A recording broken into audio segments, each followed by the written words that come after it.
Copy.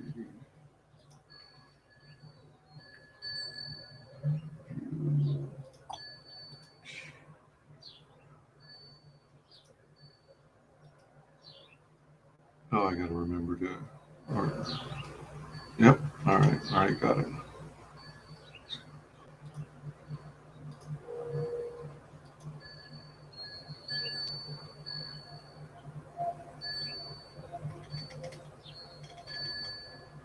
Oh, where did it go? Oh.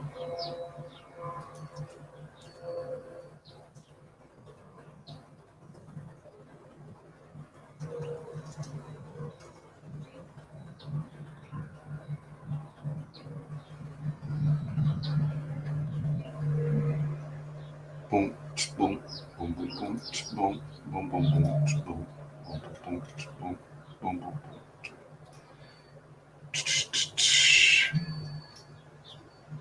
Oh, shoot. Come on. Let me select this.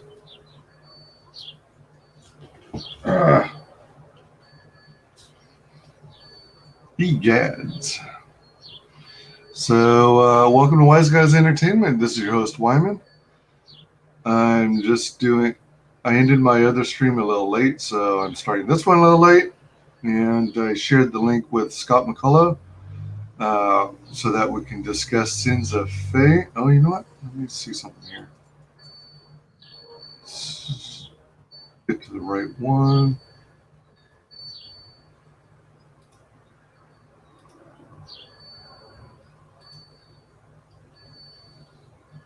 That's right. That one. Nice. Where is it?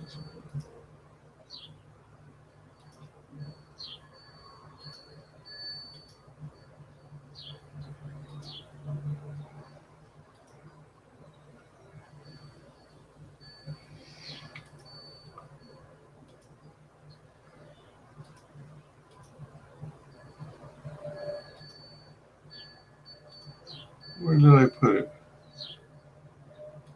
Oh, I had Outlaw Nice there already. By golly.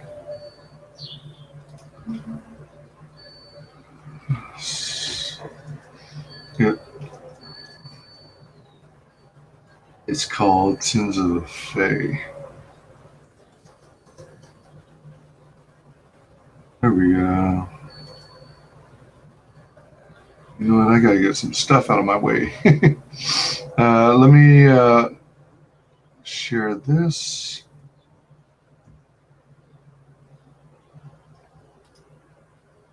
Boom.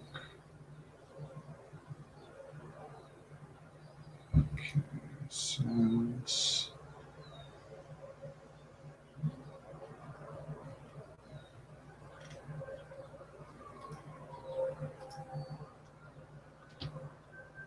All right.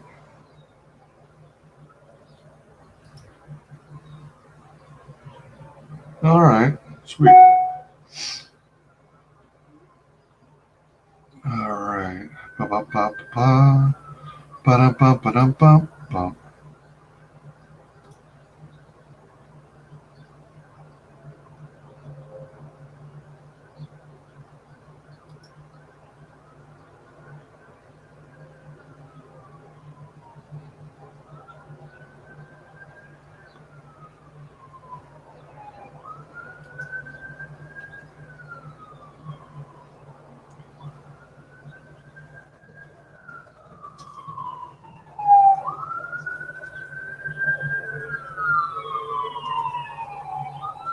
Uh-oh. I mixed up the text. Ah, shoot. Bloody hell.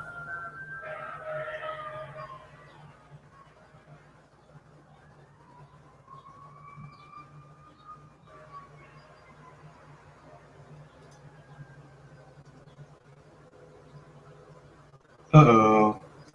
How did I screw that up? Um,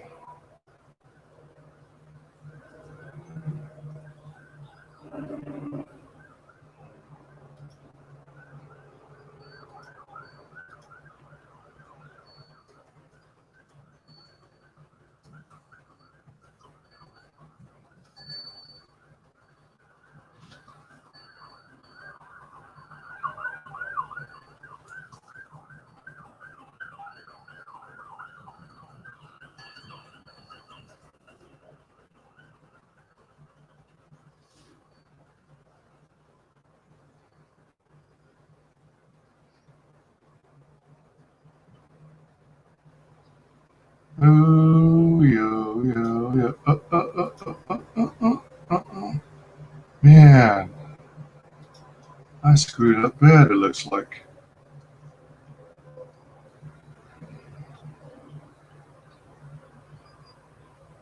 Holy moly.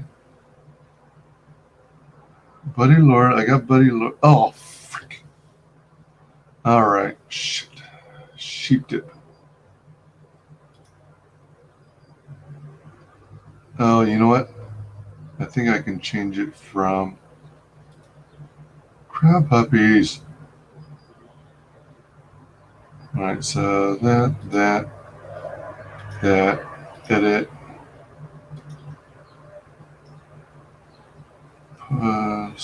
going, Buddy Lord, Buddy Lord, Buddy Lord. I am so sorry. Freaking A. Hey there. Buddy. Hey, what's up, Hello. man? Oh, all right. Let me try and fix this. This is crazy. All right. So, evidently, it looks like what I did was I copied and pasted the body, and then forgot to change the name up top. Mm-hmm. So, still had Scott's name. Crap. Just a moment. Let me see if I can fix this real quick. Sure, man. No problem. Good Lord. Sins of Fae, Buddy Lord, save. Edit. YouTube. Man, this sucks. Sorry about that. Yeah, it's no problem. Did you say you broke your leg? Yeah, I messed up my foot in a car accident. Oh man, that sucks. Yep. But it's life. Right. Yeah. An error occurred on YouTube is usually temporary. Wait a moment, then try again.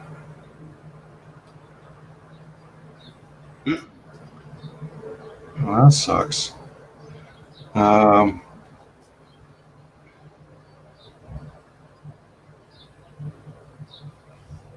all right.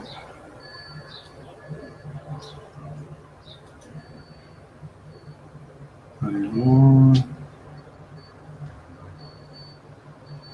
Oh, maybe it's because. Oh, jeez. Maybe it's because the. No, but that doesn't make sense. Why would it have an issue? I'm sorry, I'm trying to figure something out here. Let me see if I can edit it this way. Because I want it to be accurate. How's your day today? I'm all right. Went to a checkup. Just been chilling. Otherwise, it has been. It's been kind of a slow day. On your checkups, do you have to wear a mask and everything? Yeah, but the doctor wasn't. So that was almost like I was like, really, dude? Okay. And he kept and then he put one on, but then he kept pulling it down, and I'm like, that doesn't do anything when you do that. It's like take, it's like taking the top off a pot, when it's cooking. You release everything. All Yeah, that built up heat gone. yeah, for So sure. Yeah. all them germs and bacteria, you just gave them all to me, bro. I got them all. Thanks. Yeah, crazy stuff. Um, let me see. Excuse me. I think I'm close. Let me see. Edit. What? It was supposed to be changed. I think it has something to do with YouTube being my primary thing I stream to. And Mhm. since it's already live, um, they won't let me change it. But it'll let me change it for all the other stupid YouTube. All right. Let me do one more thing.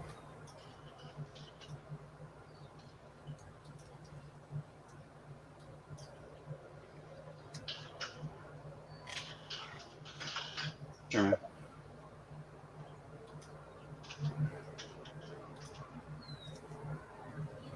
So that's the IGG link. This is the YouTube link. You mind if I invite my colorist? Oh, yeah, go for it. Okay, I didn't want to assume that I could do that. Not a problem. No, by all means.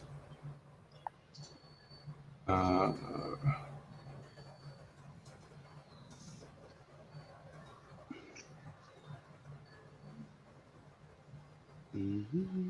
Sins of the Faith.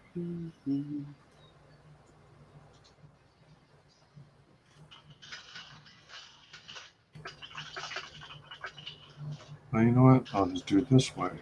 This should display it. Profile.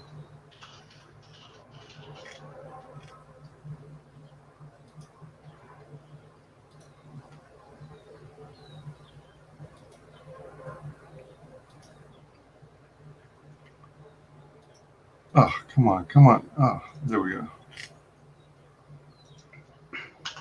And then, Was that WyzGyz? yeah,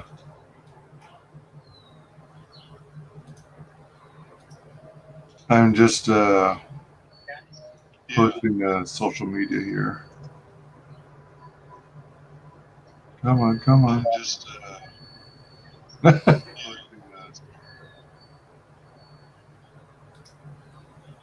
Do you have a YouTube open?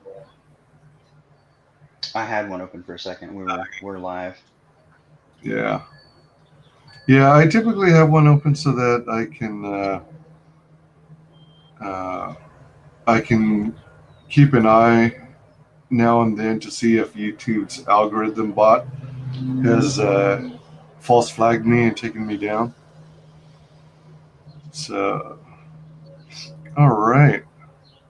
Wow, that was a rocky start. I'm so sorry about that. Um, No problem, man. do you already show? Oh, there it is. Hey, Zevius, welcome. Hey, good evening. How we doing? Ah, good, good. You came at a good time because I was dealing with technical difficulties. Thank you both for your patience. Welcome to WyzGyz Entertainment. This is your host Wyman. We are fortunate to have some very special guests, Buddy Lord and Zevius of the book Sins of the Fae. Mm-hmm. So let me take a look here. I was going to play the intro video on Sins of the Fae here. Let's watch.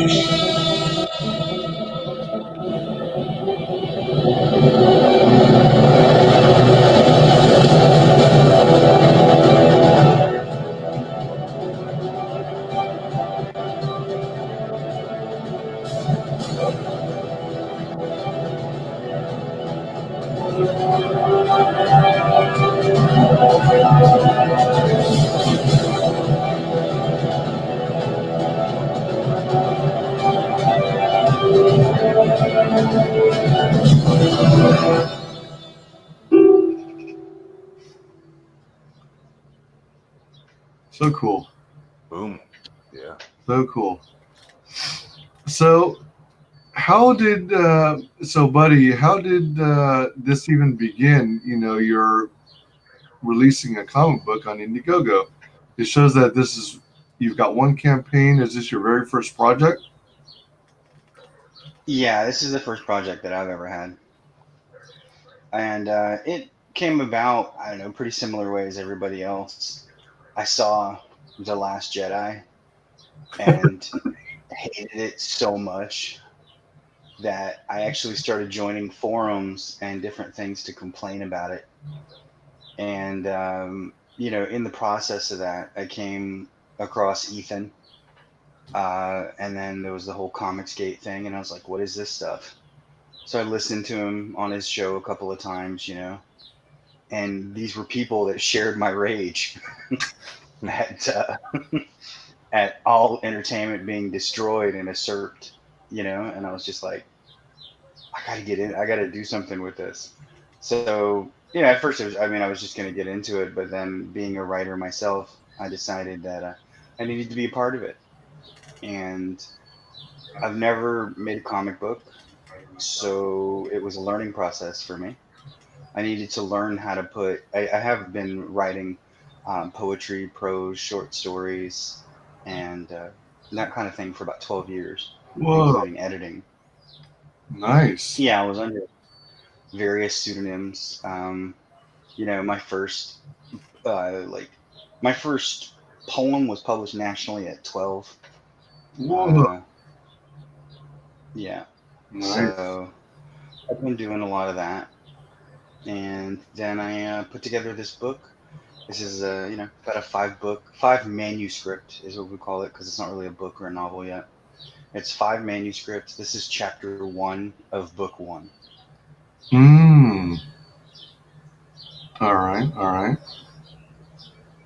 You might want to refresh. I think you got to. It's a slightly older version that you have there, so there That's could be some. I know I've been changing some things on it. all right. Yeah. There you go. Oh, 50 days left. Yeah. Yeah. Yeah, we just getting So started. So I'm kind of confused at this Indiegogo thing. So do you do you do a funding event of 60 days to start? you can do you can do 30 or 60. I think you can do any amount, like between 1 and 60. Like you choose how many days you want to do. Okay. But then as long as you fulfill your goal on a fixed goal, you can go in demand for as long as you want, Mm, and you can keep the whole store up if you want. So including back end perks and those sort of deals. So there's not really any ending to it. Like the in demand is more or less just the biggest thing about the in demand, I believe, or excuse me, the funding, I believe, is that they will advertise you more during your funding period than your in demand period. yeah, yeah. From my understanding, once you're fully funded, then they start ramping up the promotion for your book, and you get more eyes on it. Exactly. That's why everybody drops it to 500 to 1,000, because if you suspect you're going to get over that and you're going to get what you need, then you just put it as low as possible, which is the 500. Right, exactly. As low as possible, as much as you can afford to drop it. And 500. Yeah. Well, mhm.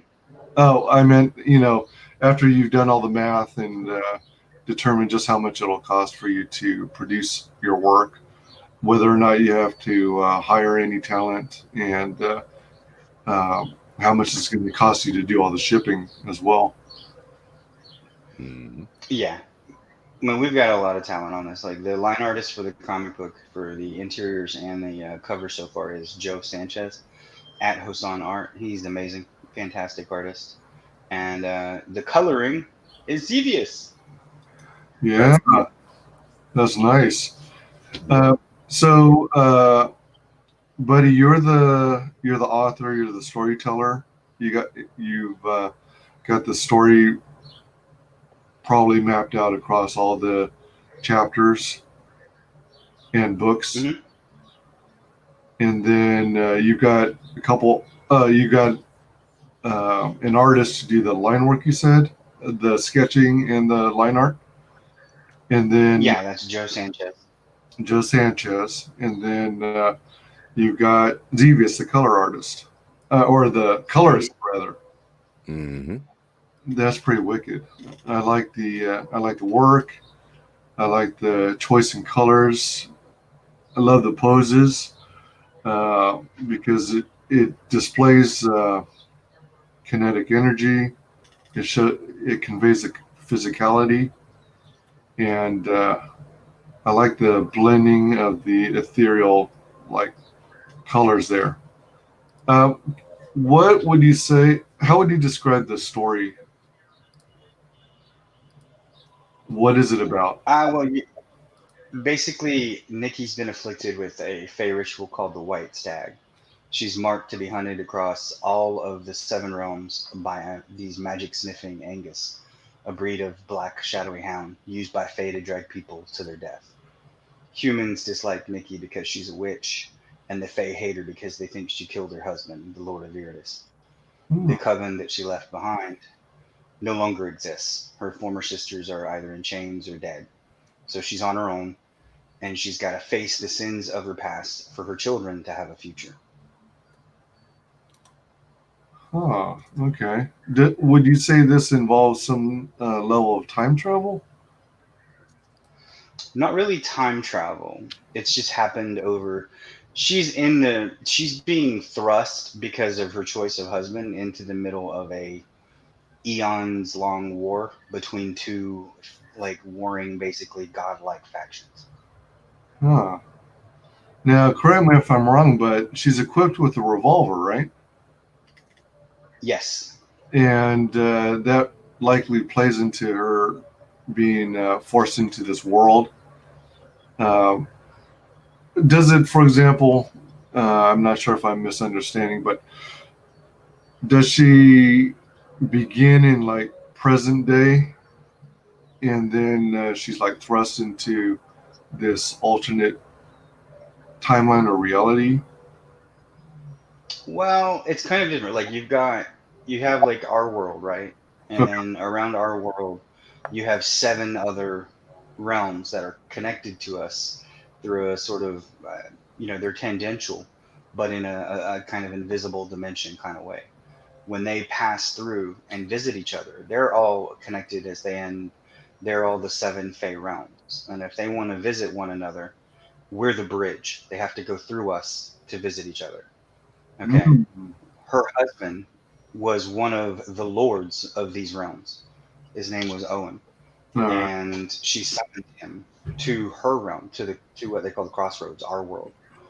And she married him and became, had children with him basically. But the story starts in one of the Fey realms called the Amber Isles, and she's on her own, taking care of her daughters and that kind of thing.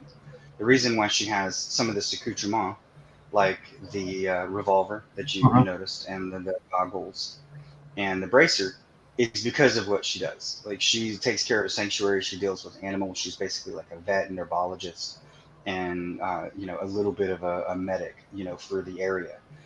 She makes most of her money just she has this tree called uruku, which is a silver oak, and it's a magical oak tree that can spawn any plant from its branches, from its seed. Anything can come from it.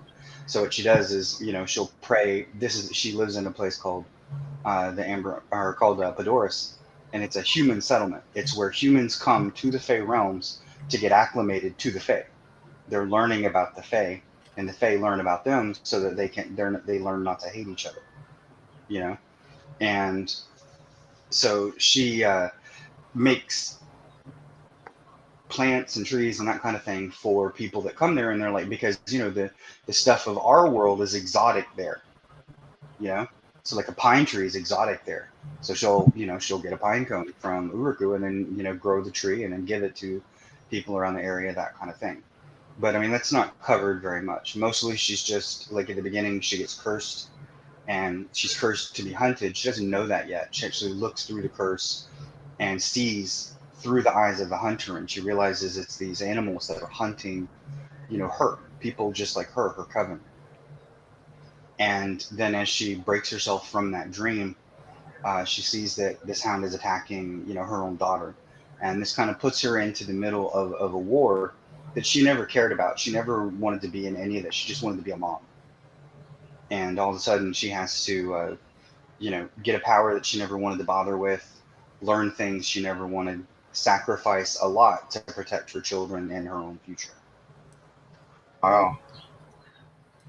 And the she doesn't time travel, but like chemistry works different in some of the Fey realms.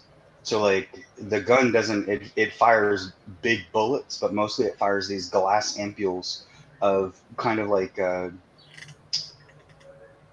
somatic components. So she's firing spells. Wow. Damn, check this out. That's really cool. How long in the making was this story? I mean, had you mulled over it on and off for years, or was it some? Are you like the type of writer who can think, all right, I want to make a book, and then slam it out in a weekend or something? Nah, I'm not a seat by your pants writer. I'm not a they call that there's another name for it, but I call it like flying by the seat of your pants, a pants writer, that can just do it in 8 hours. Like Stephen King's like that. He'll sit down for 20 hours, write a book, and he's done. I can't do that. It's taken me 10 years to write the 5 manuscripts for this book.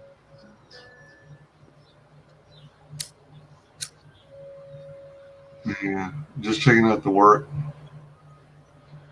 So, how did you connect with the artist and Xevious the colorist?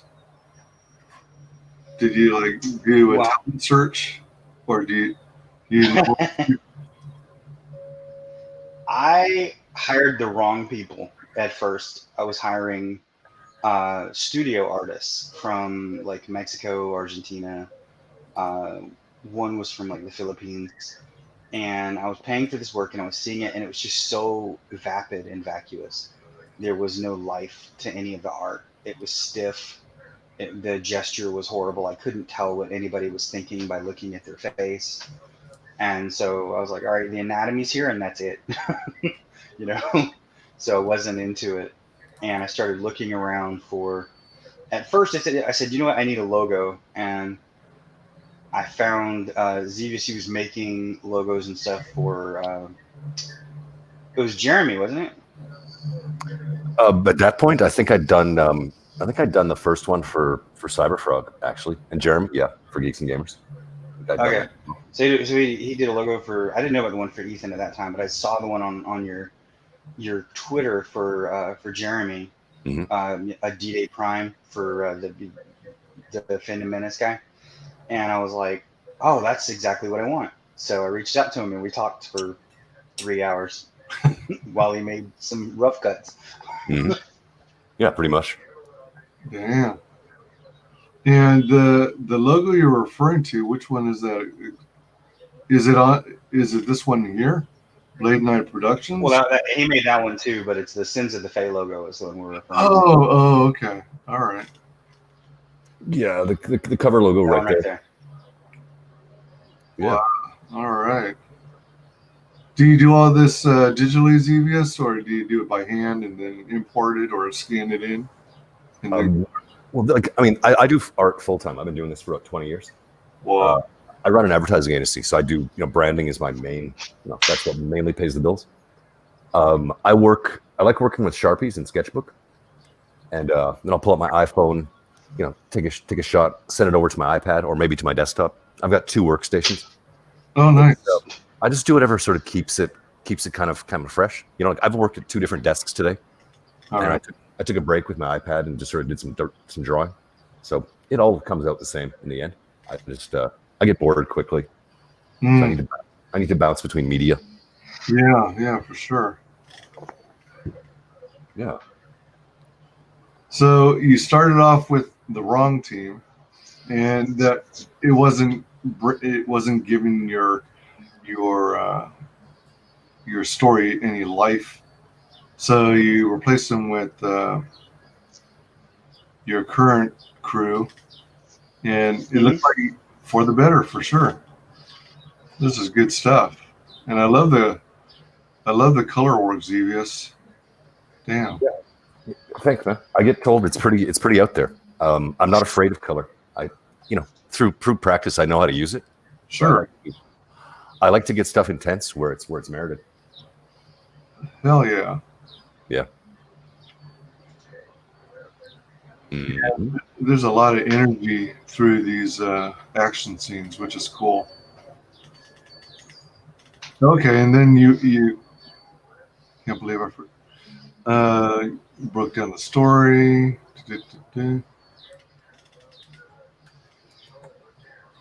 So working on fulfillment and printing, production costs for line art, coloring, and lettering have already been met. So you get a 48-page book. Hmm. You also get runic alphabet, concept sketches, and more. Nice. So is by runic alphabet, are you talking like on one of the pages it breaks down the entire alphabet, or on a separate sheet or print? Well, we're planning on. I mean, it's close enough now. I could say we're going to make 3,000, and at 3,000, we're going to create these bookmarks that are basically like a decoder ring. They're going to have the Runic alphabet that we created. The idea was that the girls are Viking witches, more or less, Mm-hmm. and to cast their spells, they use the same words that Odin did when the myth of the world tree that Odin stabs himself and then dies for 7 days, and on the seventh day he looks down and he sees these runic words, and those words became the magic of the world that he could use. That's the words of Odin. So these girls use the words of Odin to cast their magic, and Xevious actually created a runic alphabet to be used in the story. That's what you're seeing if you scroll up and you look at that 1-2 PS again, with the runic word, she's screaming burn in the Odin tongue. I'm sorry, where do I scroll to? Right there. Oh, all right. Go no, go down. It's a 2-page spread with where the rifle's turning into the dragon. Let's turn into this dragon.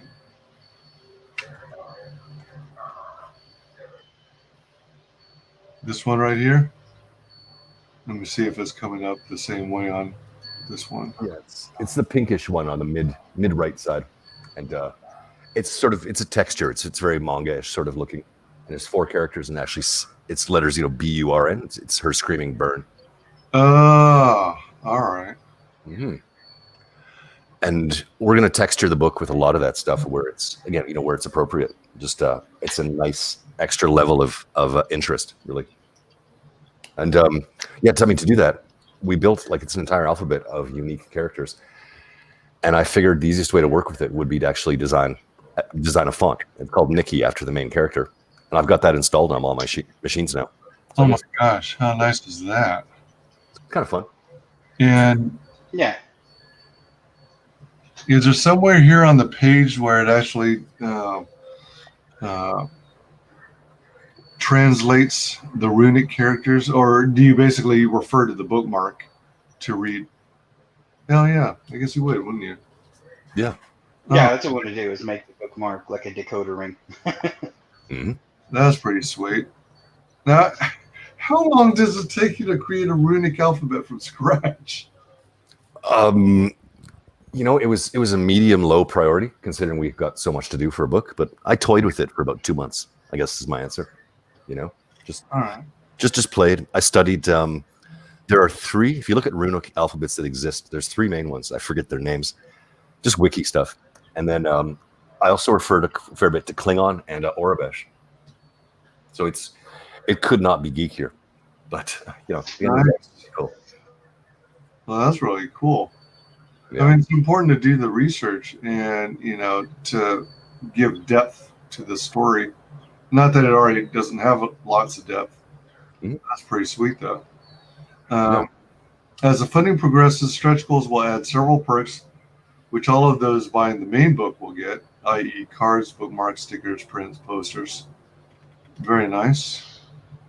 On an aside, with reference to posters, what size dimensions are you guys looking at?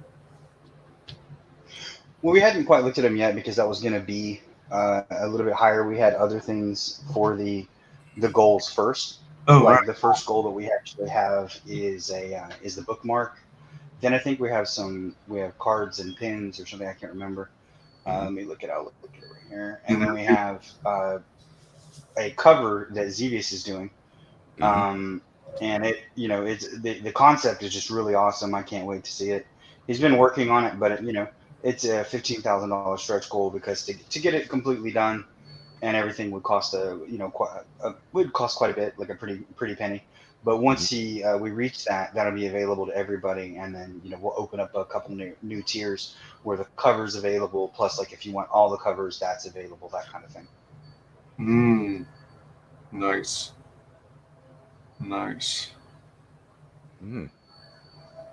That's pretty sweet. And then let's see here.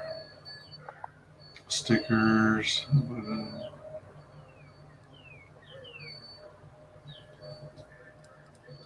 Let me copy that over here because I think I'm spelling it wrong. That's reference.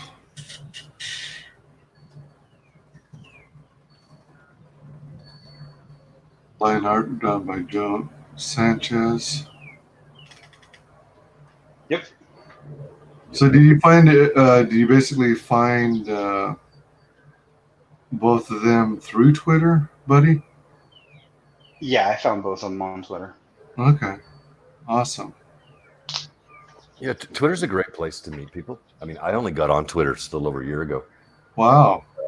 I wanted to, again, Star Wars rage going back a couple of years, and I was quiet for a year or more, and discovered Geeks and Gamers, discovered Ethan, discovered your boy Zach. But I want to work with these guys, so it didn't take very long to just get their attention and get talking. So, nice. Yeah, it's good networking tool for sure. In the vein of Star Wars, Lord of the Rings, Harry Potter, bring a fairy tale to capture our attention. Yeah, this sounds pretty wicked, really. Comic universe beginning over a decade in the making. Yeah, like I said, I love the poses, the action scenes, and all that, and how the color brings it all to life. Risks and challenges. Yeah. There's no risk period. It's in the can. Yep. That was important to state that because some books overreach a little bit. Going back over the last year, people, they've got big dreams and they need to make a lot of money to get there. Whereas we're basically, this thing's ready to go. It's actually done. All you need to do is send it to the printers for. We're adding pages all the time. Oh, okay. And I'm waiting on. I'm waiting on some line art today, hopefully, a really cool scene, and then I'll get to coloring that, tonight, tomorrow, and that'll be part of the flow. There's stuff to do, but it's not like we put out 4 drawings and said, hey, we need $10,000-$20,000 to get just to make this happen, right? Right. Yeah. We were going to launch in March, and then the situation with Critias happened, and then the sordid details with Martina Marcota were released, and X emailed me immediately and was like, dude, the game has changed. And I'm like, yeah. And I'm like, we need more material. So we went back to the drawing board and made another, 16 pages.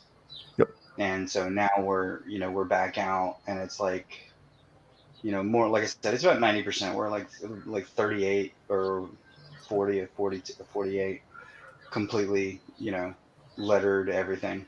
So we're just waiting on a few things. And then I keep, I'm a writer, and the way that I write is to create kind of a bare bones, what I call the structure of something. And then I go back and I add the connective tissue and the muscle to it. And we have, so I've been studying visual storytelling, and I'm like, okay, I got to change some of this so that we can really capture people's eyes and attention. So I'm adding more work to us. Yeah, and we're actually at a point where we've got so much done that we're removing fully finished pages. So I mean, we can go in with a scalpel and say, okay, these 3 pages are great. We're going to put them aside and do different ones. And I mean, a page is worth a good few $100, a piece, right? and we can, we have the luxury to do that. Oh, sure, easily. So, because it is a matter of putting your best foot forward. This is our first, product for Blade Knight Productions, and we want to put the absolute best product that we can. And so, one of the things is that I was studying like manga, and that's where the runic came in, because they actually have a specific, like, I can't remember the name of it, but it's basically just a very low key language of their own to express sound, Mm-hmm. sound effects. And so we created the runic language to be representative of that. Oh, wow. And then you also have, sorry? No, I was just saying that's pretty far out. It's very cool. Yeah, so we created that, and then we, I was like, okay, we need more conflict at the beginning. So I wrote up another 7 pages, and it's going to be just pure like Vinland Saga shonen anime. You're just going to see something that's completely awesome. The action is going to grip people right away. Yep. Out of curiosity, who's doing the lettering? Oh, the lettering? Yeah, that's me too. All right. Yeah. Are you doing it by hand, or are you using something like InDesign? Yeah, my workflow is, like anybody else. I use Procreate on iPad Oh, sweet. and then and Photoshop, of course, to composite things. And that goes to Illustrator for lettering. Oh. And then that all gets pulled into InDesign for production files. Oh, damn. Sweet. Yeah. That's so impressive. Cool. And you guys are already talking about taking it on the road, bringing them to comic conventions.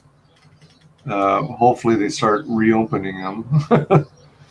Yeah, can't wait. I would love to. I'm lucky to, I'm involved with the Eisners in San Diego, the Comic-Con, and I've done that 4 years running, minus last year. Okay. It's tiring.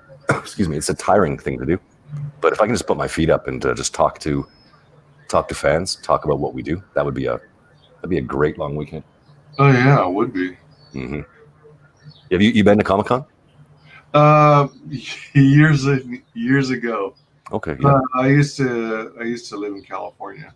Okay. Yeah. Holy crap! Sorry. I used to go to comic book conventions and also computer conventions because I'm in IT. Yeah. And it was always fun checking those out. Mm-hmm. So were you like in what some refer to as an artist alley? Actually, I've only been there as it's funny. I'm 501st Legion, so I'm a Stormtrooper guy. Oh shit. Cool. And my wife works with the Eisners. Oh. In fact, she's the entertainment for the after party as well, literally. So I just get, I'm just lucky to have had, all access passes for, full everything, full accommodation in the Hilton there. Oh my gosh, how nice. Yeah. So, out of curiosity, you're obviously, if it's too personal, you don't have to share. Did you guys meet at a convention? Oh, me and wife, you mean? Yeah. No, she stalked me on Facebook for a couple of years. Did she really? Yeah. Oh my gosh. It's a long story. It's a fun story. I won't get into it, but yeah, just Facebook, social media. So freaking cool. Yeah, usually it's the guys who are chasing after the girls. Nah, I do things. Nice to see it happen the other way around now and then. Okay. Nah, let's see here. So I am just kind of floored and flabbergasted that I'm really enjoying the artwork and the colors. So, buddy, you said that you do like you do like a rough outline, if you will, kind of like an outline, but it's like the bare bones story structure wise, and then you fill it in with the muscle and whatnot. Yeah. Before you hand it off to the artist, the penciler, do you go through this step of drawing thumbnails or anything like that?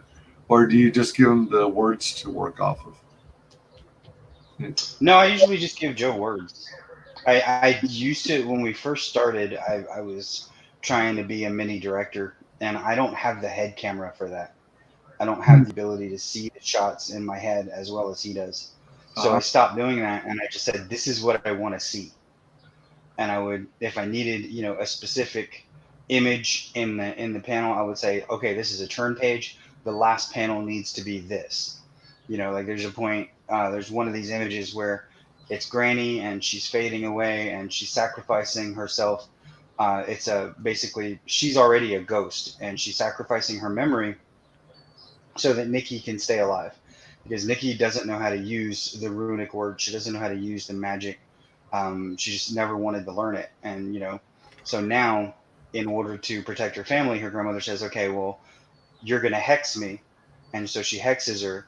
And every time Nikki wants to use a spell, she has to forget a memory from her grandmother. And so it's a memory for a memory, the memory of her and her grandmother in exchange for the memory of a spell. And it was, on that page, she's handing her the rifle because it's got to be a connection. There's got to be a totem between the person that you hexed to be able to use their magic. And so she's giving her the rifle and she's saying, I'll always be with you. And I wanted the last panel on that page to be that the rifle clatters to the ground, because Nikki can't quite get to it. She's still got to hold this fire away from them. Wow.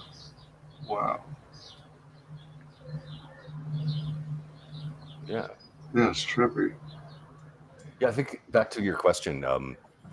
Some writers like to over control, I think, a little bit, and they'll do, they'll set every single page up, and it'll be like panel 1, camera top left, over the shoulder, medium shot, blah blah blah, like something, and that could be okay. I mean, if you know what you're doing. I've my whole life I've been studying, storyboards and all of my favorite directors. I was sharing months ago, Ridley Scott's direction to I forget, Sherman Labbe did the first Blade Runner, for example, in charcoal. They're brilliant. Or how James Cameron is actually a great artist in his own right. But a lot of writers are just, they write. It's better to have the artist maybe figure out from their, in Joe's words, their head camera, how they would do it. So we stay out of Joe's way. I do too, actually, as much as I'm a storyboard artist as well. But it's fun to see what he comes up with. Right. Yeah. Check out other artist perspectives on things. Yep. There's only been a couple of times where we got it back and we're like, this just doesn't work. Yep. And I take it as, when I get something like that, I take it as, okay, what can I do? But what can I do to convey, this image better, to convey what I actually want better? I look at it as not the artist's fault, but like as a mutual misunderstanding. Mm-hmm. Because, what he's doing is giving me a translation of what I give him. Mm-hmm. And, I don't speak art. I don't speak sequential. I speak prose. I speak writing. I speak storytelling. So he's like, okay, what about this? And I'm like, no, not quite. And then we go back through it and I say, this is what I want. And he says, okay. And sometimes he can, save the page, and other times I have to pay for the page and we got to make a new one. Mm-hmm. Mm. Yeah, in fact, I'll give you a good example of that. And it's pretty rare. Like Joe's one of the best I've worked with ever. We got one where just a few days ago, and again, I hope to see a revision on it tonight. It's quite possible. And there's one character who just drove me nuts. Just it didn't look the way I figured it should in the world. And then we all had a meeting, and then Buddy was like, Nikki's running, but she's not running intensely enough. And we realized that Joe had done her like someone who's jogging towards, Granny's trailer. And just in the conversation, Buddy's like, no, it's got to be parkour. It's like, okay. So, Oh, and Joe's awesome. And that's, I mean, it always sounds just really lame to talk about it, but it's a team effort. And then Joe comes back a couple days later with these awesome, hand plants and feet up, above level of her ribs, just like just vaulting over stuff. It's great. So it's now better. nice. Yeah. Exactly. Yeah. Yep. And it just takes that sometimes, Mhm. And now when he said no, he's like, man, this is on me. He's like, I'll do it over. And I'm like, okay. Mhm. And so he does that. We did have one. I don't want to call it an issue. It's just Joe is a devout Christian, and the story I wrote, there's some like blood magic and that kind of thing, because Nikki is a Viking witch. So I created some like rituals and that sort of thing that were somewhat close to what like a Wiccan would do, and he didn't like those. He did not like depicting that in the comic book. So he actually came to us and he was willing to quit over having to do that. And I said, no, I can work with you. So we changed her kind of magic using ability from being more of like a Viking witch in the manuscript, which there is actually the manuscript is a light novel on Amazon right now. And we did that. Instead of doing that, we kind of turned her into a dragon shaman is what I'm calling it. She focuses the words of Odin through the dragon in the Oh, comic book. And that's going to make it a much more visual element anyway, so it's better for visual storytelling. for sure. Yep. That's interesting. You brought up another cool point that I actually hadn't thought about, where when when the artist is turning in pages and no matter what you hash out, it just isn't working. So you got to pitch it, and then you end up having it ends up costing you uh, a page of um,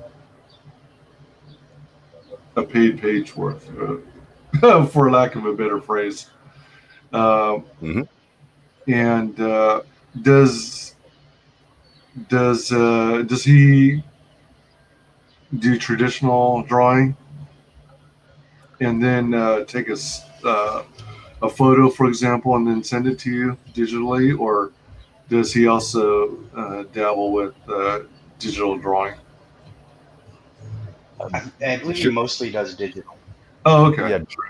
Yeah, Joe's Clip Studio on iPad, which is cool. It's a little bit. I've got that too. Procreate's my jam, but Joe likes that one. They have different strings, and we've talked about. I know he does traditional art very well too. Okay. It's if you look at people over, especially pros who've been around for a while, it's really hard to tell. I mean, I can look at stuff in mine that goes back a ways, and I might forget whether actually it was done in my sketchbook or on my iPad. Oh yeah, for sure. It's the same thing. Huh. Yeah. So that's something that Indiegogo creators need to keep in mind, that even if you're working with digital talent, um, they they're still putting in the work and time and effort into it, Mhm. into creating that page. So if a page ends up not working, then you have to be ready to accept that you might have to, just shelve that page and rework a new one. So under stretch goals, Yeah. oh, go ahead. You were saying? No, I was just saying, yeah, you can't just like calculate your pages and be like, this is exactly how much it's going to cost. You always, the rule of thumb is 20%. You always want to add 20% more to production, Mhm. so that you have that room to mess up. Because if you have to be perfect, you're gonna screw up. I guarantee it. That's Mhm. one of the first things. Like these guys learned from some professional artists and that kind of thing to do like he's best friends with a guy named Mike Sass, who's an amazing painter, Mhm. and they grew up together. One of the guys that like I kind of grew up writing with is Marcus Saki, who's a really famous like he does like crime drama and that kind of thing, novels. And I mean, he was the first thing he ever taught me, he's like, he has this sticky on his computer and it says, I excuse myself from writing the perfect novel today. There you go. Mhm. Yeah. Yeah. You And know, so if you, You don't You want don't want to what? you don't want stress and anxiety over trying to be a perfectionist to override your ability to complete the story. Exactly. That's interesting. Exactly. I got to say, as the artist, I live with stress and anxiety to make things perfect every day. Can't. That's my OCD. It's like, That's just you, though. That's not. mhm. That's unhealthy. But whatever drives It you. might be, but you know, that's why he goes and drinks. He's missing those drinks at the Anchor, right? That's right. Yeah, missing the pub. Yeah. Oh, you know what? This is a tangent, but do you see there was this interesting video on YouTube I saw. Oh shoot. I know I have a bookmark somewhere, but they were talking about how in the UK they're starting to reopen pubs, but they're making it really uncomfortable for people because you go to a pub, you're expecting to interact and even to a much lesser extent, maybe even roughhouse with your best friends, and be in close proximity with everyone. But they're trying to enforce social distancing and it's just going to be crazy and uncomfortable for people. Uh, Dude, I have no idea what's going to go from here. Like, actually, I got invited to a pub date at the Ship and Anchor tonight with a friend, and I'm too busy working, so I passed on it. I've got an opening to get to on Tuesday, but I grew up going to pubs, for better or worse, when I was about 13, 14 years old, and I travel a fair bit. So, I mean, I'll go to a town, get settled in, and basically walk over to a pub, grab a beer, and then start walking around and meet people. yeah. With social distancing, I don't know what that's going to look like now. Walking up to strangers, what the hell? You're gonna have to stay 6 feet away with a bullhorn. Hey, how are you doing today? Well, yeah. And I like noisy clubs. I like clubs that play like a good a good rock club, a good punk rock soundtrack, loud music, Right. where you walk up to somebody and you actually have to I mean, everybody's been to like a concert or a club where you have to walk up to somebody and when it's been so loud you actually put your hand beside their ear and yell. I can hear you. So those days are gone for now. That's for sure. You actually have to yell in their ear. Oh my gosh. Yeah. Let's play this intro video again here. Sure. Sins of the Fae.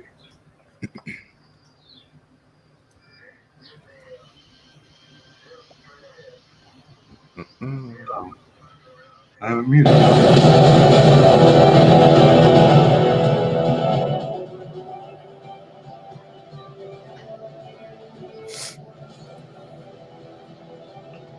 Yeah, this is a direct look at the process because this is before we changed shirt design. That's right.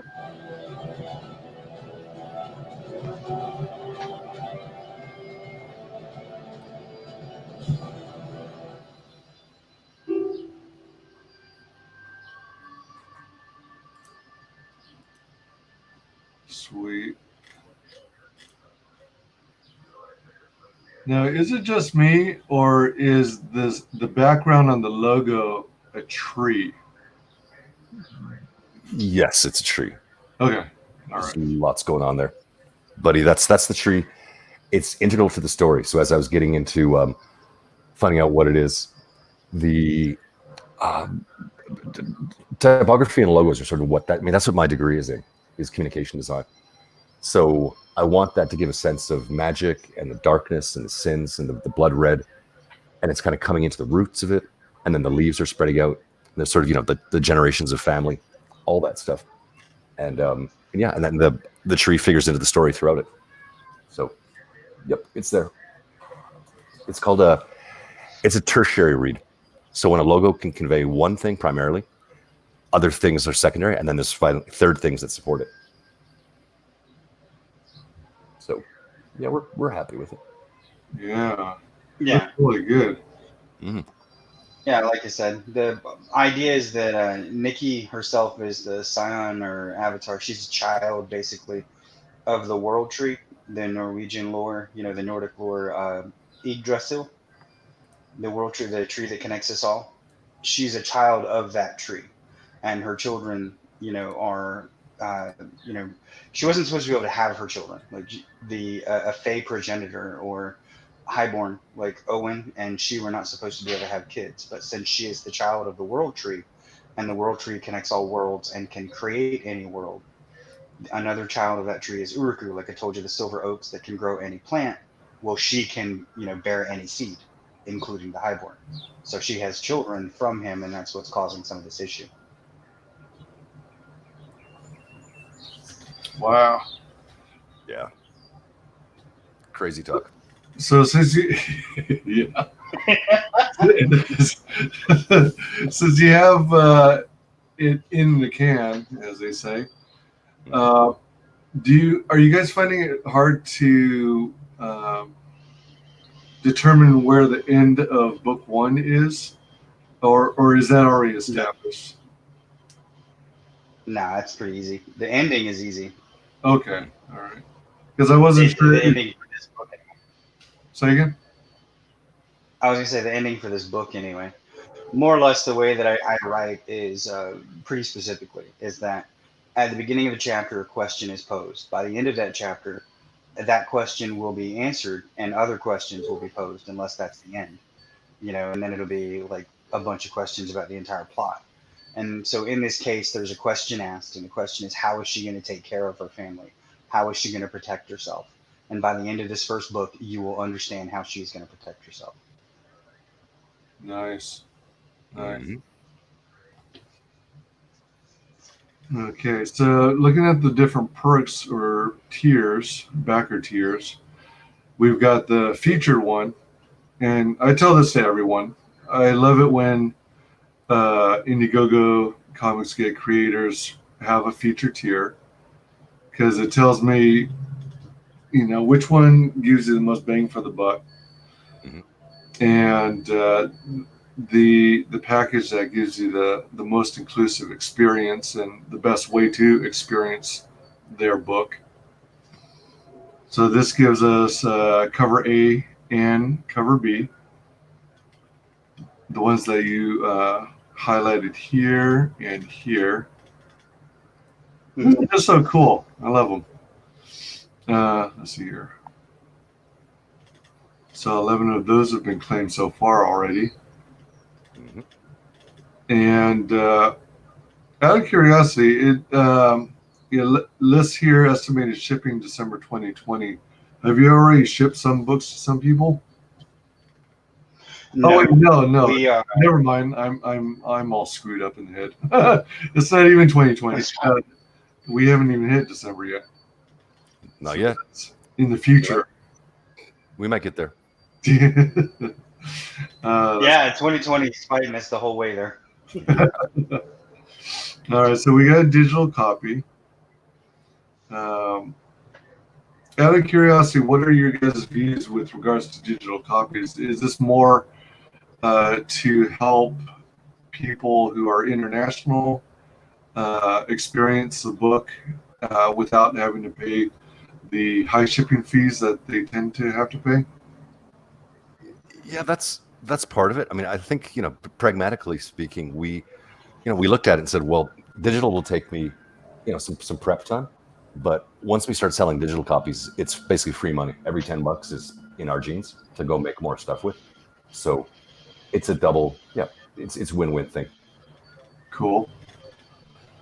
Yeah, I thought everybody says, "Oh, I'm worried about it getting, copied or spread." I'm like, look, man, I'm an, I don't want to say I'm a nobody, but I'm not a known artist by any means. So if people want to market our book for free, have at it. I agree. Yeah. If it's heavily bootlegged and Reddit threads are popping up around the world, like, okay, go for it, guys. That's worth $10 a pop in promotion right there. There you go.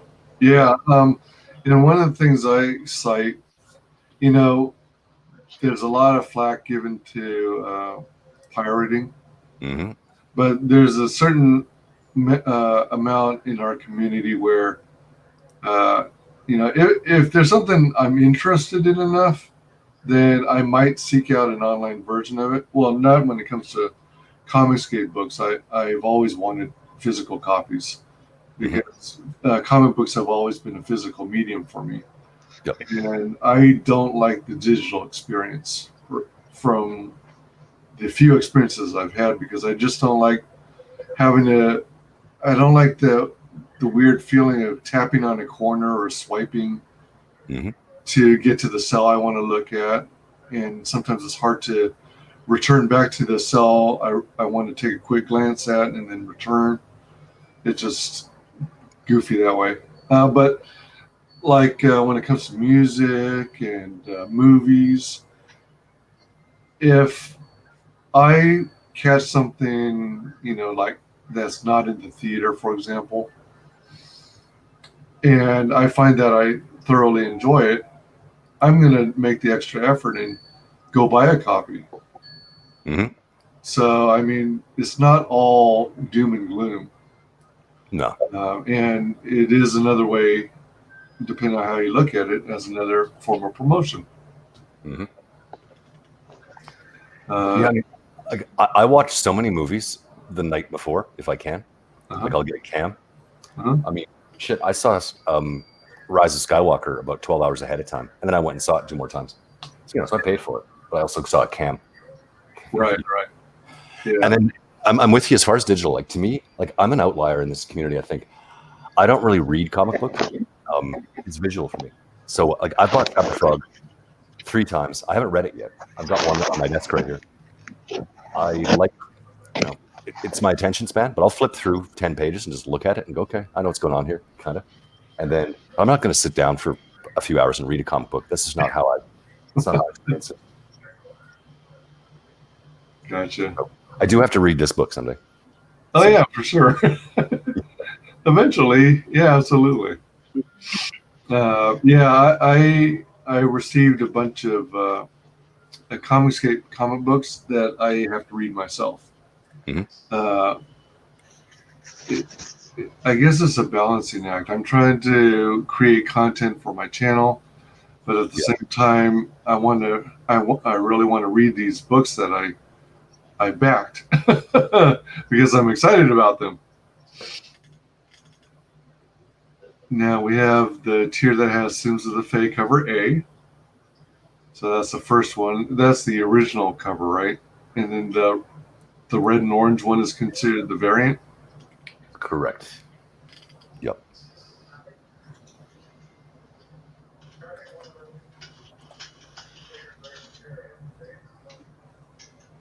Yep. Yeah, we have that. That is one of the pages in the book, and we changed the color of it to be a cover because we started to look at it. We've always loved that page. Wasn't that the first one you did? Yeah, I think either that one or the one with Granny crouching from the front shot. But yeah, I did those both that first week. It was one of those, and we got it, and it was one of the, like, everybody that saw it loved it immediately. They still do, but we just changed the color of it to make it a little bit more mystical, a little bit more magical looking, and made it a cover because everybody just loves that print so much. Yeah, for sure. It's really cool. It gives me like manga vibes, and you got these horizontal lines showing like energy and motion, and this character, the silhouette, kind of reminds me of almost like a mech, a combination of like a dwarf or a mech, but I don't know. That's just me. Or a dwarf samurai mech. Okay, it's grainy, but yeah. Yeah, it's an old lady, but sure. Oh shit! It's man, you're about to die. All right. The idea is that there's a barrier that's been protecting them. All right. And the creatures outside break the barrier when they didn't think they could. So now all of a sudden the fire comes in and it's like a firestorm. It just fills up the inside of the barrier. So you're looking through the fire at them dying. Oh my gosh. Yeah. And Yeah. when I said before, like, I said I'm not afraid of color. That's a pretty good example. Like, I do a lot of. I'm not precious about the lines that come to me. Like, I get black and whites from the artist, then I Uh-huh. just go do my thing. So I mean, that couldn't be more intense. Yeah, And most guys like seeing their stuff interpreted like that. So it's a lot of fun to do. for sure. That's so cool. Let's see.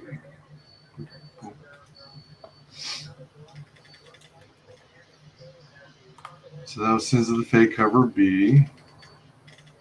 And then we've got original paintings by WyzGyz. Mm-hmm. 1 out of 12 claimed. Yeah. 12 by 12, ready to hang, acrylic on canvas.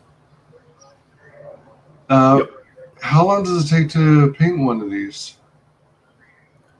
Well, depending on how many of these we get, I mean, I'm going to, I've been doing that for almost my whole life. And when I started doing corporate commissions, I just like the square foot size. It's something you can hang up in, in your bedroom, in your kitchen, your living room, whatever. Or you can put 3 of them, do a triptych.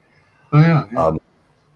So there's not a lot of space, a lot of square footage to cover. Obviously, it's 1 square foot. So I mean, I'm going to play with it, and I like kind of like my colors. I like weird paints. So there's something called interference colors. You guys, when you see like a tuner, like the cars, and depending on the angle you look at it, you get a complementary or an inverted color. Right. So I like that stuff. And I like metallic paints that have actual metal flakes in them. Oh my So god. I'm going to be really belaboring these things. So I'm going to spend, I mean, if I've got 4 to do, I'm going to do them all at the same time, kind of production line. Oh my gosh. Wow. There'll be a good day in that for sure. So they've got artist paints you can use now that have the metallic flake in it, like you would use on a car. Well, maybe not the same style of paint per se, but there are artist paints that have metallic flake in them. Yeah, it's I've been aware of them for, again, since I started painting, so a good 20 plus years. So it's called Liquitex. That's the highest. That's an artist grade acrylic. That's what most artists use. It's pH neutral for like thousands of years on pH neutral canvas. But like, have you ever seen the lining of a blazer, like even a tacky one, right? All right. Uh-huh. And from where the light's hitting it, it might be pink, but it might be blue from the other in the shadow part. Yeah. Or when you see like some teenagers downtown with like chopped like little RX-7 with like the fins on the back, that kind of stuff. That's the same kind of thing. That's how it works, and it bends the light. That's crazy. Yeah. And then you can buy silver, titanium, steel, all of those paints, and they cost a fortune. Little tiny bottles. I think they're 8 fluid ounces. And they actually contain the stuff in them. Oh man. Now, are these paints that you apply by brush, or are the particles small enough to where you could put them in an airbrush if you needed to? I've done airbrushing, but no, this will be old school. Like a palette. I'll put on a beret. I'll twirl my mustache and just paintbrush and an old Slurpee cup of water and just start painting. How cool is that? Oh man. Water, huh? Yeah. Now, if you do, let's take that example. You get 4 canvas paintings requested. Mm-hmm. You do a production line style. So, do you envision doing the same image from up on each of the 4, or are you planning on doing like different images entirely? Or are you gonna like pick your favorite scene in the book in like one of the cells, and then recreate it on canvas? That's a great question. I'll be honest. I think it depends how busy I am. If I've got a bunch of stuff to do, I might pick a favorite panel. Something inset. Probably a Nikki portrait is pretty much the plan. Kind of what you see there. That's just from one of my old concept drawings. I might do something pretty close to that. But if I've got some time to spare, then I might actually get crazy and do a few different ones. Plus, at that price point, that's not cheap. So I would see it being realistic to actually contact who buys them and say, hey, would you have do you want a particular panel on this? Gotcha. Yeah, good question. And then let's see, 12 by 12 on that. Here's a stupid, silly question. When it comes to displaying artwork that's on canvas, do you traditionally, like if you're just displaying it in a home, Mhm. not in some museum or anything, but is canvas typically displayed just as is, or do people actually frame canvas artwork? Yeah, I think you can do both. I think most people just basically stick a nail in the wall and call it a day. I mean, that's what I do. And I've got some canvases that go back, and it's from work with some of my friends of mine have done. Like, again, decades old.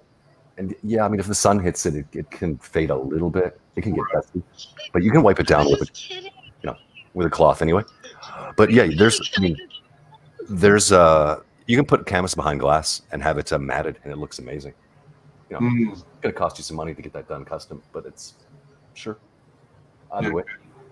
I imagine so.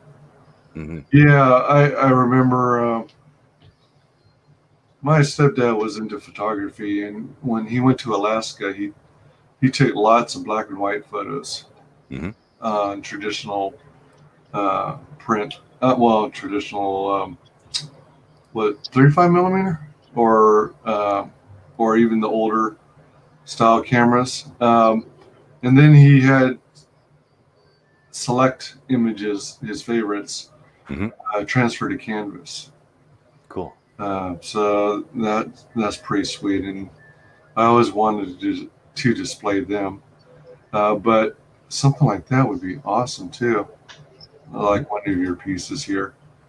Let's see here. Well, you know where to find me. Yeah. Yep. Original pinups by Joe Sanchez. 11 by 14 original pinup of Nikki Carroll Moore on Bristol with full pencil and ink. Nice. Yeah, that'd be cool. So there's a total, the max of 5 of those. All right. Sweet. Yeah, we already got Joe busy, so yeah. Yeah, we do. I'm sorry, I didn't catch that. Say again? So we already have Joe busy, so we had to be limited with those if any come in. Yeah. Yeah. With you pretty much having this this story in the can, have you already started working on all the components of book 2, or are you just fine tuning what's left of book 1 and getting ready for? Actually, you still have a ways before you have to even fulfill. You still got lots of time, it's like. We put in 4 months of production time and 2 months of fulfillment time is the way we figured it out. And we're like, okay, this should give us plenty of time to do both. That gives us, and if we're able to do it before then, we will, and that'll be in the updates. So what do you anticipate doing now until you fulfill, if most everything's already done? Well, How are you keeping busy, in other words? From here, I mean, we just changed up the dialogue just a week or so ago on 2 of the spreads, so that needs to be re-lettered.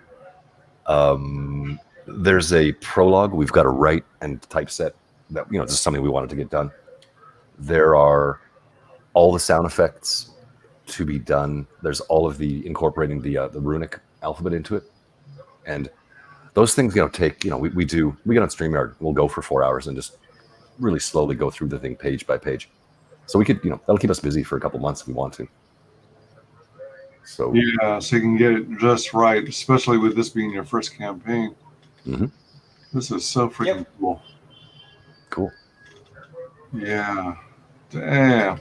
We're glad you like it, man. We like it. Yeah. We put a lot of work into it. Yeah. I'm loving it. You're almost at your first stretch goal, which is the 3,000 mark.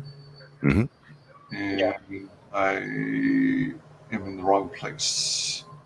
Where did it go? Oh, at 5,000, we're looking at stickers and pins, and 15,000, third variant cover available. Oh, with regards to stickers, are we talking about the kind you slap on paper or on your notebook or your trapper keeper? Or do you? Go ahead. I think for stickers, we did a test run. It was a Christmas gift, and I did it with Buddy for something else. And there was a service that did these just perfect die cut stickers as for short run, because we're not going to be doing 10,000. We're going to be doing a few hundred or what have you. So I don't know, Buddy, do you remember who that was? Because they were great. It was Sticker Mule. Yeah, Sticker Mule. Oh, I've heard of them. Yeah. Great stuff. So, yep, that is And they the do plan. pins too, so I'll probably just go through them unless I hear they're not good. I know that like Peter Smitty has a really good pin service, so I might go through whoever he uses. But we're gonna get nice pins, nice stickers. If we get to that point, everybody will be really happy with them. Because again, we're not at 5,000, you're not looking at more. I mean, that's like 200, something like that at 25 average buy-in. So, that would be like maybe 200, probably a little bit less, like 160. And that's more than fine to get stickers and pins. We hope we hope as we go through these shows and we get some momentum that we can get to the third variant cover, because I'd really like for everybody to see that. Yep. Sure. If not, we'll save that too. So is the third variant cover actually already done and colored and everything? I'll say pretty close. Yeah, that's on my high priority list right now. Wow. Dang. Yep. You guys are doing it right. Yeah. Yeah. It said that whenever you are doing an Indiegogo campaign that you want to have a good number of pages already completed before you even launch. Let's see. I mean, like, I think we have more than I haven't seen anybody else do fully finished colored lettered pages to the degree that we have, and that was just response to the Critias sort of debacle. That's all. Right. Now, Yeah. Incidentally, I don't know if it came up yet, but we want to do a pre-release digital short run, like a few dozen, and we're going to basically send them off by mail. And that's pending a few pages we're waiting on now for Joe to finish, for me to color. And I want to send those to people in the community who have the bigger shows. And, hey, dude, what's your address? Send them a book, send them a T-shirt, and have people who actually can pull it up on camera and flip through it and say, wow, this really is it's a real thing, because I'm holding it and it's beautiful. Yeah. So definitely awesome. Do you envision this being the type of project or IP that would translate well to bumper stickers? Because I don't know, maybe it's just me, but I've always been kind of attracted to bumper stickers as of late, and it seems like nobody really does bumper stickers in ComicsGate right now. Maybe there's just not enough demand, but most everyone seems to be keen on bookmarks, stickers, pins. I know you did mention T-shirts, which I'm pleased to hear, because T-shirts rock. So hopefully you were planning on making T-shirts available in the tier in the future. So T-shirts are there as I believe it's on the checkout process, and we've got a store already up. Oh, really? Yeah. So we've got a store up with TeePublic, and yeah, it's the logo shirt, and they look great. I mean, that logo, it wants to be a T-shirt. So I'm sorry, is it tpublic.com? Yeah, you know what? We should have the link in there somewhere, shouldn't we? Let's see. There, I'll find it. I might have missed it. Let's see, maybe it's in their FAQ. 90% of I got it right. pushed in the If you look in the private for let's see what's that? storing. All right, so no updates or comments yet. Would it be under Blade Knight Productions? It is there, but I'm just gonna give it to you in the private chat here. Oh, all right. Yeah, I got it too. Here. Boom. There you go. Oh, you did it too. Okay. All right. Yeah. So good looking shirt. That's not the business we're in, but hopefully we can get some, a few sales, a few fans. Yeah, for sure. I owe a few of the bigger show hosts T-shirts as we speak. Oh, okay. All right. In fact, yeah, buddy, there's another meeting. We gotta talk about that. About what's Oh, just we gotta talk about nothing. No, we gotta mail out some shirts. We gotta mail some shirts out here this next week. Oh, okay. Yeah. I didn't know we were at that point yet. Just a couple. All right, sounds good. Yeah. Yeah, check that. All right. Oh, sweet. You know what? Let me pull that up real quick.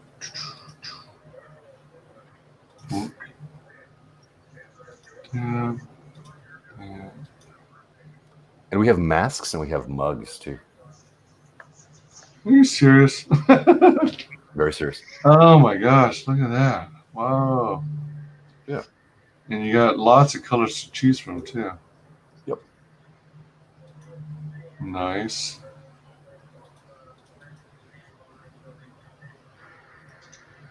Yeah, whatever floats your boat.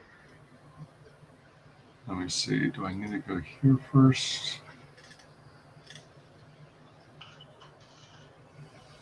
Wait, do you actually have all this available with that logo? Yes. Although I'll be honest with you. I mean, TeePublic makes it pretty easy. You get them a logo and you sort of pick what you want to add to it.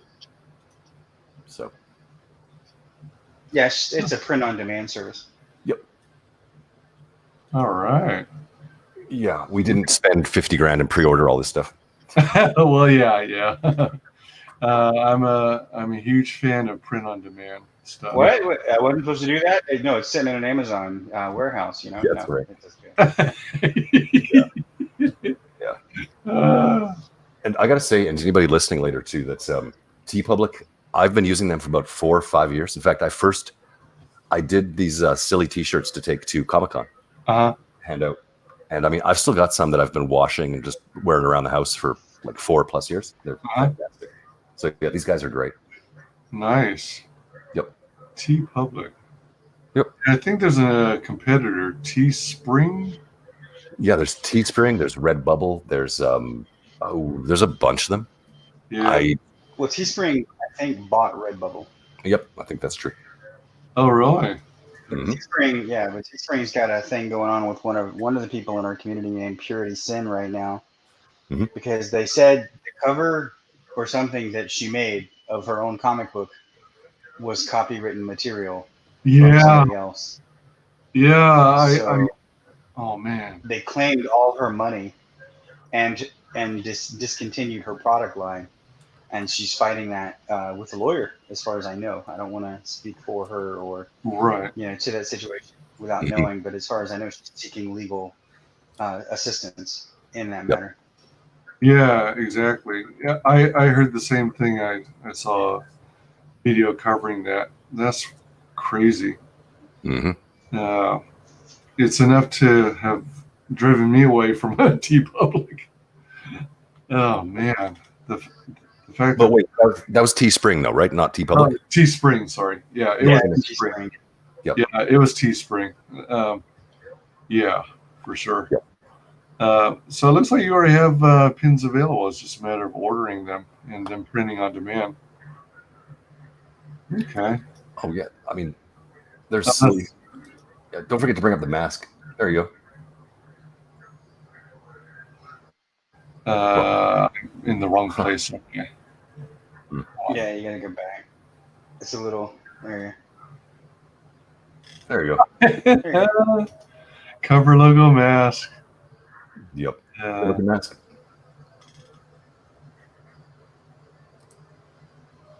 coworkers will be like, "What is Sins of the Fae?" I'll be, "Well, let me tell you." Yeah. It protects you from COVID, don't you know? There you go. Mhm. Right on. Oh, that's great. Yep. So Basic. Oh, I thought there was going to be drop down and it'll say something like that. What is that other one called? N90 or something like that? yeah, there's a fancy one actually. I forget. I They've thought, had trouble getting these in stock. When we first did it, they were sold out a couple weeks ago. really? Oh my gosh. Yeah. Mm-hmm. Yeah, my parents ordered one though. They got it, or two of them. They have them. That's cool. Nice. They sent me a picture wearing them. I was like, cool guys. That is so awesome when you got your family behind you. So cool. Mhm. Such a cool project, such a cool book. Let's see here. Da-da-da. All right. All right. And let's play the trailer once more. Sure. Oops. Stop screen. Share screen. Don't forget the audio tab. Yeah. Yeah, it's a lot of steps. Share screen, share audio, unmute. Yeah. It's share Chrome tab. Exactly. Let me jump back and make sure I'm sharing the right thing. Yep. Whew. And let's see here. Oops. Would help if I tapped on the right one.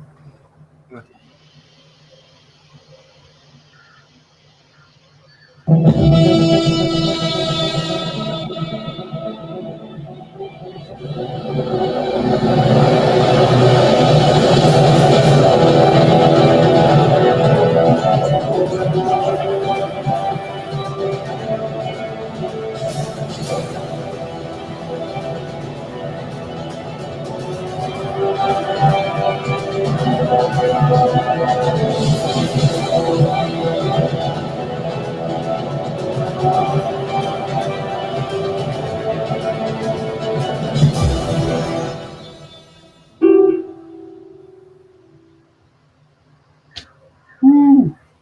Cool. Nice. There it is. Fantastic. That is freaking phenomenal.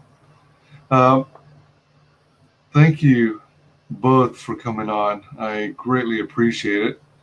Mhm. So everybody back, Sins of the Fae. Let's get this higher. And we got 50 days left. Is that the most current? Am I looking? Yep. So, All right. Oops.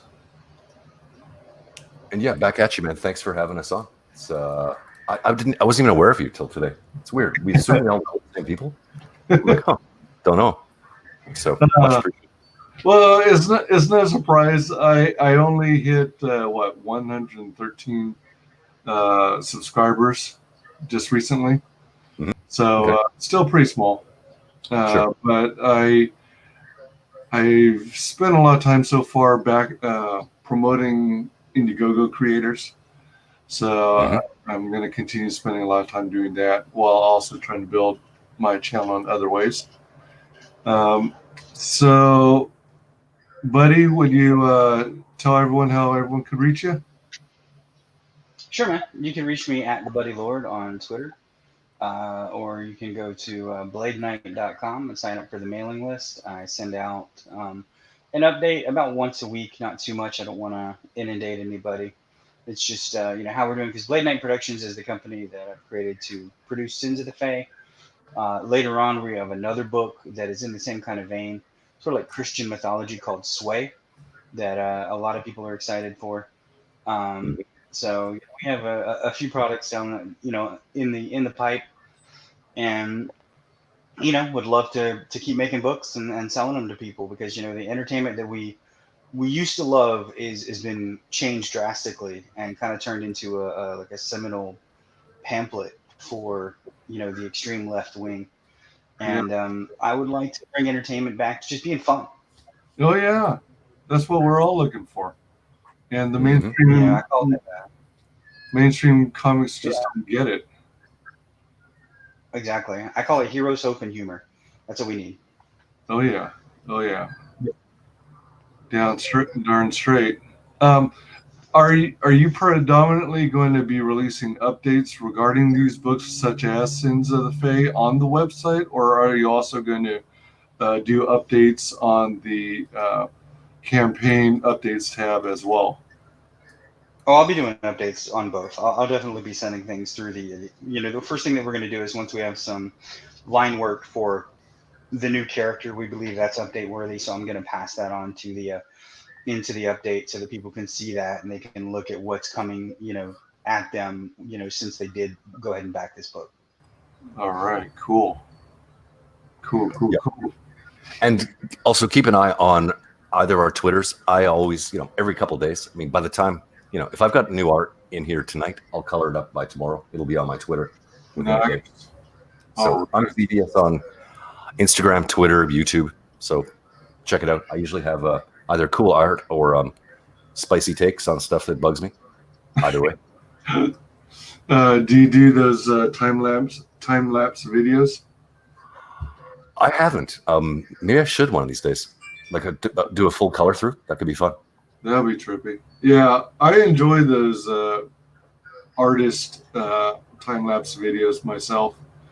On a similar token, I know this sounds awkward, but buddy, have you considered a time lapse script or a screenplay where you start writing and then you see the progression of a blank? That would be the most boring thing ever. Yeah, no kidding. People would be like, okay, there's words. All right, he changed a comma. Yeah. He changed a comma, ladies and gentlemen. Let's not get too excited. Okay, he told us the word. There's the word over there. Okay. Yeah. It's like, okay, and then I could do like a voiceover. Yeah. And gentlemen, he's launching Grammarly. Grammarly is booting. Grammarly's booting. Okay, he had there when it should have been there. Okay, and he's fixed it. Okay, find replace. Yeah, good times. Exactly. Exactly. You got that nice, calming, soothing voice to accompany the edits and the writing. Oh man, that's genius. Yeah.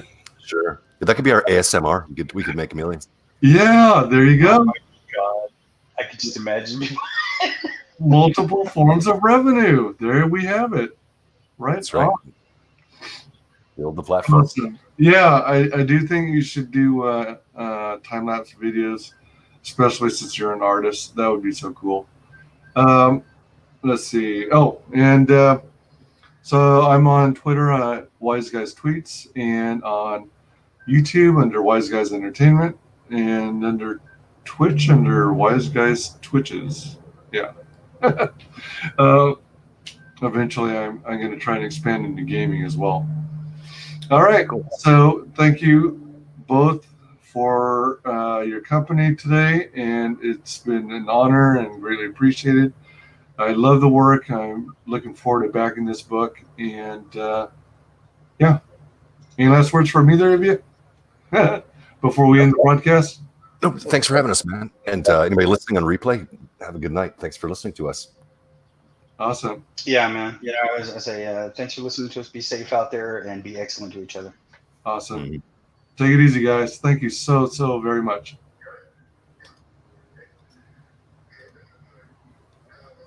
That's it in broadcast.